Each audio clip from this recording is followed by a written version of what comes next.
bagaimana hukumnya ketika seseorang tetap bersikukuh menyimpan jimat dengan dalil bahwa Nabi Musa pun menggunakan tongkatnya untuk membelah laut. Nah, itu yang pertama, Pak Ustaz.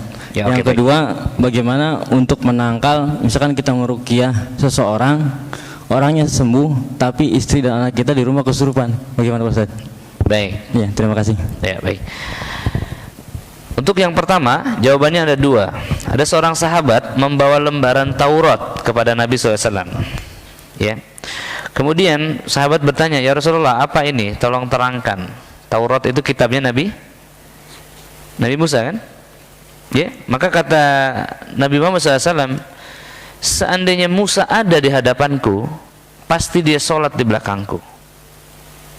Dia mengikuti syariat Islam yang sudah sempurna. Nabi marah.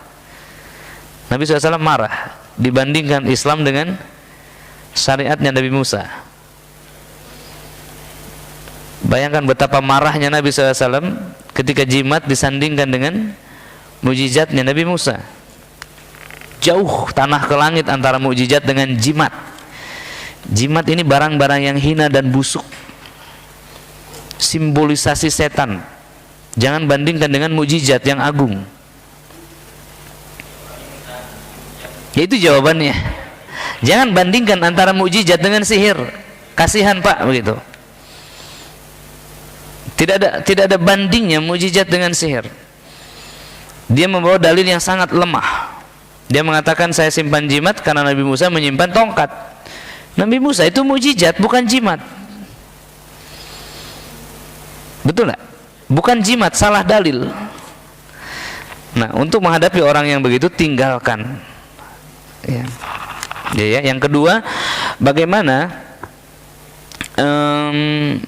keadaannya saya meruqyah tapi istri dan anak kesurupan. Itu nasihat agar kita tidak angkuh, tidak sombong saat berhasil melakukan ruqyah kepada orang lain. Allah jaga kita agar tidak sombong. Allah sedang jaga kita agar kita tidak takabur dengan hasil ruqyah kita di luar sana. Bagaimana caranya, Ustaz? Sisakan fokus Anda ke rumah sebagian. Ya. Hamba Allah yang muliakan, ketika kita infak di luar nilainya 1, infak kepada istri nilainya 700, lebih dari 700. Karena infak kepada istri itu lebih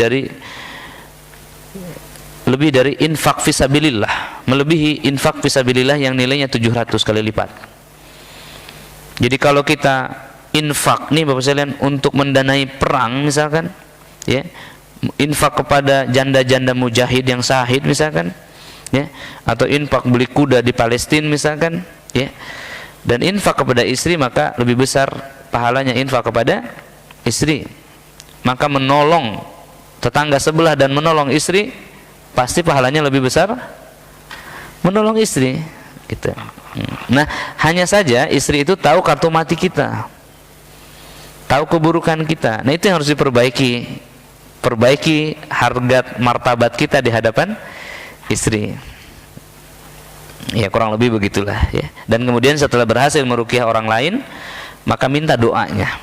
Doakan saya dan keluarga. Humble, ya, tidak masalah, itu akan membuat orang senang dan ikut mendoakan. Begitu.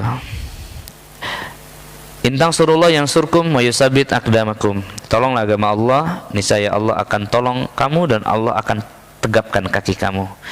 Jadi kalau kita menolong ummahatul muslimin, ya, kaum muslimin, wanita-wanita kaum muslimin, muslimah di mana saja, niatkan tujuannya adalah menolong agama Allah agar tegak syariat ini, agar muncul pemimpin-pemimpin dari rahim-rahim mereka kelak. Itu termasuk menolong agama Allah. Allah akan tolong kita.